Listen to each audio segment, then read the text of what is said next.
Hello everyone, welcome to Master Cherry Mom YouTube channel. So I hope you all are doing absolutely fine. आज हम जिस बारे में बात करने वाले हैं वो है कि जब हमें पीरियड्स आते हैं तो ऐसे कौन से पीरियड्स होते हैं जब हमें आते हैं जिनकी वजह से हम कभी भी माँ नहीं बन पाते हैं। वो ऐसे कौन से सिम्टम्स हैं पीरियड्स के जिनसे हमें पता चलता है कि हम कभी भी माँ नहीं बन पा रहे हैं, तो उस बारे में बात करेंगे। तो वीडियो को स्टार्ट करने से पहले चैनल को सब्सक्राइब कीजिए, वीडियोस को लाइक करिए एंड शेयर करिए। कोई भी आपका डाउट है तो आप मुझे कमेंट सेक्शन में पूछ सकते हैं। तो चलिए स्टार्ट करते हैं आज की वीडियो कि कौन से ऐसे पीरियड्स हैं जो उन लड़कियों को आते हैं और वो कभी माँ नहीं बन सकती हैं। तो देखिए, सबसे पहली चीज़ यही होती है कि जब हमारी शादी हो जाती है तो हम उसके बाद ट्राई करते हैं कि हमें कंसीव हो जाए, हमें प्रेगनेंसी ठहर जाए। लेकिन काफ़ी टाइम ट्राई करने के बाद भी हमें प्रेगनेंसी नहीं ठहर पा रही होती है। तो उसका रीज़न ये होता है, सबसे पहले एक चीज़ देखी जाती है कि हमारा पीरियड रेगुलर है कि नहीं है। क्योंकि प्रेगनेंसी कंसीव करने के लिए सबसे चीज़ ज़रूरी यही होती है कि हमारा जो साइकिल है वो रेगुलर होना चाहिए, ठीक है। अब इसके क्योंकि ये चीज़ होती है कि जब साइकिल रेगुलर होगा तभी हमें ओव्यूलेशन होगी। ओव्यूलेशन का मतलब ये होता है कि हमारी ओवरीज में से एग रिलीज होगा जो कि ट्रैवल करके फेलोपियन ट्यूब्स तक आएगा, और जब हम रिलेशन बनाएंगे तो उस टाइम पे, ओव्यूलेशन के टाइम पे जब हमने रिलेशन बनाए हैं तो जो स्पर्म्स होते हैं वो वेजाइना के थ्रू ट्रैवल करके हमारी फेलोपियन ट्यूब्स तक आते हैं, और वो स्पर्म्स और जो एग होता है वो मिलते हैं और हमें फर्टिलाइजेशन होती है। और उसके बाद वो जो फर्टिलाइजेशन होती है वो जाके यूट्रस की जो वॉल होती है वहाँ पे अंदर जाके एम्ब्रियो वो चिपक जाता है। जो यूट्रस की दीवार होती है उसको हम एंडोमेट्रियम लाइनिंग कहते हैं। जब एंडोमेट्रियम लाइनिंग जो होती है वो मोटी होती है, क्योंकि हमें अगला साइकिल आना होता है। ओव्यूलेशन के बाद जब हमें अगला साइकिल आना होता है तो वो एंडोमेट्रियम लाइन मोटी होती है। अगर हमें कंसीव होता है तो एम्ब्रियो जो है वो चिपक जाता है उस लाइनिंग में। लेकिन अगर कंसीव नहीं होता है, नई प्रेगनेंसी रुकती है, तो जो एंडोमेट्रियम लाइनिंग है वो झड़ जाती है, शेड कर जाती है ब्लीडिंग के तौर पे, जिसको हम पीरियड्स कहते हैं। अब उसके बाद बात करते हैं कि ये जो पीरियड्स होते हैं नॉर्मल कब होते हैं, एबनॉर्मल कब होते हैं। अगर जो हमारा साइकिल है वो 21 डेज से लेके 35 दिनों के अंदर अंदर आ रहा है तो ये नॉर्मल चीज़ है। लेकिन अगर हमारा साइकिल 21 दिन से कम है या फिर 35 दिन से ज़्यादा के गैप में आ रहा है तो ये एबनॉर्मल चीज़ है। क्यों? क्योंकि इसमें क्या होता है कि अगर 21 दिन से कम आ रहा है तो हमें जो ब्लीडिंग है वो महीने में 2-2 बार हो रही है ना? हर 10 दिन के बाद हो जा रही है, 15 दिन के बाद ब्लीडिंग हो रही है, तो ये एबनॉर्मल साइकिल है। और अगर 35 दिनों के गैप में हो रहा है साइकिल तो भी ये एबनॉर्मल चीज़ है, क्योंकि 1.5-2 महीने का गैप डल रहा है। तो इससे क्या होगा कि हमें ओव्यूलेशन होगी ही नहीं, हमारा एग रिलीज ही नहीं होगा, एग बनेगा ही नहीं, जिसको हम अनओव्यूलेटरी साइकिल कहते हैं। और तो जब एग ही नहीं रिलीज होगा तो प्रेगनेंसी होने का चांस ही नहीं होता। अब ऐसे कौन से सिम्टम्स होते हैं जिनसे हमें पता चलता है कि हाँ, अगर ये पीरियड्स में ऐसी प्रॉब्लम है तो हमें जो है कंसीव नहीं हो सकता है, क्योंकि हमारी ओव्यूलेशन नहीं हो रही। तो सबसे पहली चीज़ ये होती है कि एक मैरिड जो फीमेल होती है, या फिर आप कह लीजिए 18 प्लस जो है, उनकी बात करते हैं तो क्या होता है कि हमें साइकिल आ रहा है, ठीक है। लेकिन हमारे साइकिल में प्रॉब्लम क्या हुई, अगर रेगुलर आ रहा है तो अच्छी बात है। लेकिन अगर साइकिल रेगुलर आने के बाद भी अगर मुश्किल से 1 दिन ब्लीडिंग हो रही है, 2 दिन ब्लीडिंग हो रही है, तो ये गलत चीज़ है, ये ठीक चीज़ नहीं है। क्योंकि हमारा साइकिल जो है वो नॉर्मल नहीं आ रहा है, वो एबनॉर्मल ही आ रहा है। चाहे तो साइकिल 28 डेज के गैप में क्यों ना हो, लेकिन उसके जो डेज हैं वो कम हो गए, 1 दिन रह रही है हार्डली, या फिर 2 दिन।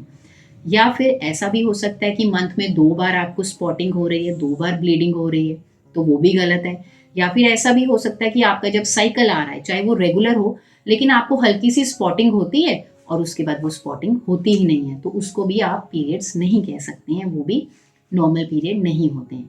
तो ये चीज़ क्यों होती है? ये चीज़ तब होती है या फिर हमारा हार्मोनल इम्बैलेंस हो जाए, हमें थायराइड का प्रॉब्लम हो, या फिर हमारे जितने भी हार्मोन्स हैं उनमें कोई इश्यू आ रहा है, वो कम ज़्यादा हो रहे हैं, ये चीज़ तब होती है। जैसे कि पीसीओडी हो गया, पीसीओएस हो गया, है ना? तो ये चीज़ तब होती है। तो ये क्यों होती है? या तो हमारा लाइफस्टाइल जो है उसमें चेंजेस आ जाते हैं, या फिर हम स्ट्रेस बहुत ज़्यादा ले रहे हैं, हमारा जो खाने पीने का है, जो डाइट है वो हेल्दी नहीं होती है, अनहेल्दी हो जाती है। जैसे हम बाहर का बहुत ज़्यादा जंक फूड खा लेते हैं।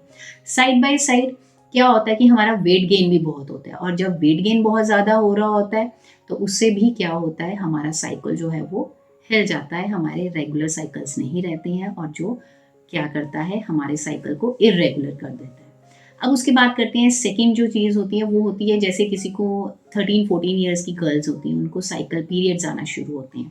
तो उस टाइम पे तो जो एग्स होते हैं वो बनते ही नहीं हैं, वो अनओव्यूलेटरी साइकिल्स होते हैं, तो वो परफेक्टली नॉर्मल होते हैं, उसमें कोई भी टेंशन वाली बात नहीं होती है, क्योंकि वहाँ पे होता ही नहीं है। ये थोड़े टाइम के बाद साइकिल जो है उसमें एग्स जो है वो रिलीज होना शुरू होते हैं, स्टार्टिंग में नहीं होते हैं जब हमें स्टार्ट होते हैं पीरियड्स आना 13-14 ईयर्स की एज में।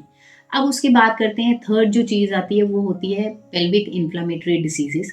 तो इसमें ये होता है कि अगर हमारी वेजाइना से डिस्चार्ज हो रहा है, लेकिन वो एक ऐसा डिस्चार्ज है जिसमें बहुत फाउल स्मेल है, फिशी स्मेल है, बहुत गंदी स्मेल आ रही है, या फिर हमें यूरिन इन्फेक्शन हो रखा है, हमें जलन हो रही है, या फिर हमें फीवर आ रहा है लेकिन हम उसको इग्नोर कर रहे हैं, या फिर हम बार बार टॉयलेट जा रहे हैं, अगर हम इन चीज़ों को इग्नोर करते हैं तो ये भी इंडिकेट करती है कि हम प्रेग्नेंट नहीं हो सकते हैं, क्योंकि हमें इन्फेक्शन हो रखा है।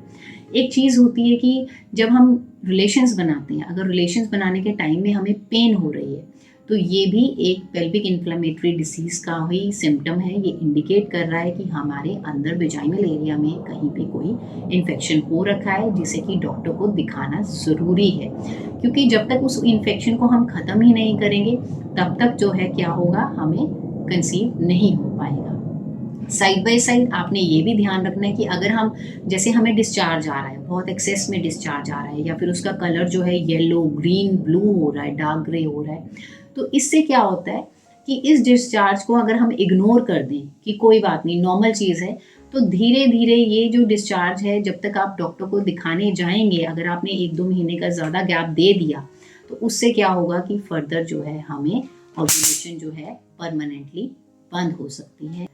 तो इसको दिखाना बहुत ज़रूरी है, क्योंकि अगर हम इस चीज़ को इग्नोर कर देते हैं, बहुत टाइम का गैप दे देते हैं डॉक्टर को दिखाने के लिए, तो इससे क्या होता है कि हमारी ट्यूब्स भी जो हैं, फैलोपियन ट्यूब्स, वो भी ब्लॉक हो सकती हैं। तो अगर वो ब्लॉक हो गई तो दिस मीन्स कि हमें कभी भी कंसीव नहीं हो पाएगा, हमें फर्दर और मेडिकल ट्रीटमेंट की ज़रूरत पड़ेगी।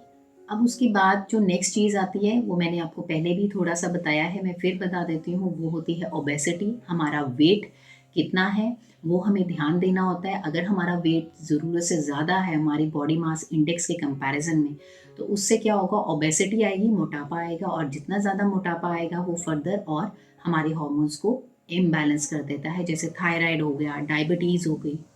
इससे क्या होता है कि हमें कंसीव करने में प्रॉब्लम होती है, हमारा हार्मोन इम्बैलेंस हो जाता है, और हमें पीसीओडी, पीसीओएस ऐसी प्रॉब्लम्स जो हैं वो फेस करनी पड़ती हैं, क्योंकि इसके साथ साथ हमारा साइकिल भी जो है वो इर्रेगुलर हो जाता है। क्यों? क्योंकि हम बाहर का जंक फूड बहुत खाते हैं, प्रोसेस्ड फूड बहुत खा रहे हैं, फ्राइड बहुत खा रहे हैं, तो ऐसी चीज़ों को हमें टोटली अवॉइड करना चाहिए। ड्रिंक्स वगैरह बाहर से जो कोल्ड ड्रिंक्स होती हैं वो भी टोटली अवॉइड करना चाहिए।